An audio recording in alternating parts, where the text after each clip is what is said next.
Have you ever felt like when you were creating a dimensional brunette that you were searching for a lightener that would give you the most perfect, controlled, balanced lift? Well, Redken has come to the rescue. I am so excited to be the very first to be able to show you the new Blonde IQ 7. This is amazing for creating dimensional brightening techniques. My name is Adrienne Dara, and I'm a Redken Artistic Ambassador. If you love Redken education, make sure to hit the subscribe button, like this video, and comment below and tell us what it is that you want to learn next. Now, let's get into our technique. For our sectioning, what's important about this to have an understanding, especially when you are working with foiling to the direction in which the hair is growing and falling, is paying attention to if your client has a pronounced part. Now, something that I did talk to Dominique about was, how do you generally like to wear your hair? And she had said that she is a flipper. She uses her part in lots of different ways. But I also noticed that because she does have that strong cowlick, I wanted to ensure that when her hair naturally fell, that we wouldn't have any pockets of depth that felt like they weren't fluid. So now our full sectioning is complete. I want to take you through each piece of it so you can really have an understanding of how to utilize this. As you can see in the back of the head, just to recap, we split the back of the head from the top of the head to the base of the nape. We made our connection point for our first two sections kiss behind the ear. So we're making sure that we're having that uniform line throughout. These two sections up here are our veil that's going to fall and sort of be that really important piece of the puzzle to make sure we're not over foiling in that area. And then we have on the side of the head, you can see it's almost like a series of triangles, if you will, taking from the top of the head to directly behind the ear and establishing the width of each section based off of facial features. Now that our sectioning is fully in, it's time for us to get into our Blonde IQ 7 dimensional brightening technique. You know, the other thing that is so incredible about this product is not only does it supply the most balanced amount of control with its lift, but it can be utilized in so many different ways, from open air applications to infoil applications. This is the versatile controlled product that you've been waiting for. When we go into this, what I want you to understand is making sure that I'm paying attention to how I am approaching this, not only with direction, but also with the thickness or the fineness of my weave. This is your shadow piece that is going to act as a cushion between your dimensional piece. I'm going to have my tease start in the mid shaft, and I'm going to work my way up only one time. Now we're going to go in with Blonde IQ 7, and we'll start our application. Beginning our heaviest concentration and saturation in the mid shaft. And if you notice, I'm using my thumb to pinch down on that section of hair.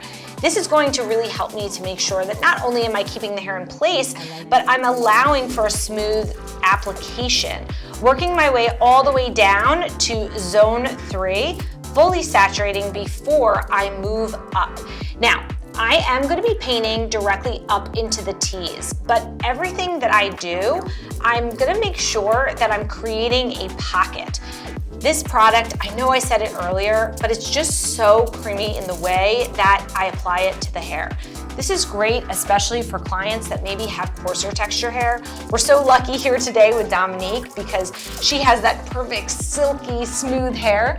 But I know that when I'm doing my applications in salon behind the chair, I need a product that I can really find reliable, a product that I know isn't going to give me any surprises. And it's not just always about the control that the product gives. It's about the initial saturation. This technique that you're seeing today, while we're going in and doing a full foil application on Dominique, you could translate this into a partial foil. The only thing that would shift and change was the amount of foils that you place within each of the sections. Section 1 is now complete. As you can see, we went in with 1, 2, 3, 4, 5 foils. Again, this is not me telling you it has to be 5 foils. It's gonna be based off of the density of the hair. But on Dominique today, we did 5 foils, and we're not doing any tip outs because, again, we don't wanna have solidity in our dimensional tone at the base. We want to play off of her beautiful base color. Now we're gonna repeat the same exact application in section 2 on the other side of the head. We've now completed both our section 1 and our section 2 at the base of the nape, and it's time for us to move into what we're calling our veil sections. For section 3, if you notice, you're not completely horizontal on this. You are still a little bit angular in the way that you are going to be placing this. We've now completed our section 3, and I'll now be mirroring section 3 on the other side of the head. We've now completed our application in the back of the head. We have turned Dominique to the front to start doing our front side application. So let's talk about direction. You actually don't need a ton of foils in this area. The majority of your foils will end up living in your mohawk section. So here, our concentration is really about navigating our way up, so eventually we curve our foils till they're more angular. It's time for me to move on to the other side, where I'll be mirroring the same exact technique that you just saw. It's time for our very last section in the mohawk. As you can see, this is our triangle section. You're going in and pretty much taking horizontal sections, continuing with your weaving pattern. So now that all of our foil work is complete, it's time for us to do our processing. With Blonde IQ 7, it can process up to 50 minutes. Remember, no heat and at room temperature. Then when the foils are ready, it's time to shampoo with the one and only Redken Acidic Bonding Concentrate Shampoo and Conditioner, ensuring that we are just upkeeping the incredible hair health that we promote so much here at Redken. Then when I see you next, we will be showing you what the hair looks like prior to the toning process. Here we are with dried hair on Dominique. Look at our lift. This is where Blonde IQ 7 landed us. This perfectly controlled amount of warmth to give us a perfect foundation to go in and create an amazing end result using Shades EQ. Now for our Shades EQ application, on zone 1, we're gonna be using 04M mixed with gloss to gel processing solution. And then on zones 2 and 3, 07NCH, 09GI, and 09G with processing solution. If you love Shades EQ as much as I do, and for more information on it, make sure to check out my Shades EQ 101 series right here on the Redken YouTube channel. Our full Shades EQ toner application is now complete. She'll process for a total of 20 minutes, followed by shampooing her with Redken Acidic Bonding Concentrate. For styling, we're gonna be diffusing her so you can see her beautiful natural curl intertwined with this amazing Blonde IQ 7 dimensional brightening technique.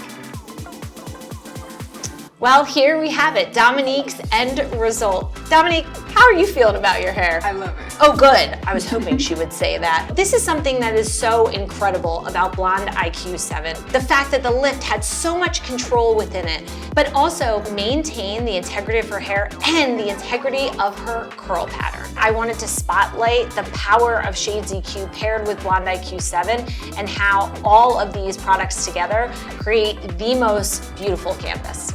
Check the description below for all of the products that I used today, education offerings, and Level Loyalty program. When you give this look a try, make sure to tag Redken across all social media platforms so that we can celebrate all of your wins. I'm Adrienne Dara, and thank you so much for watching this today, and I cannot wait to see what you do behind the chair.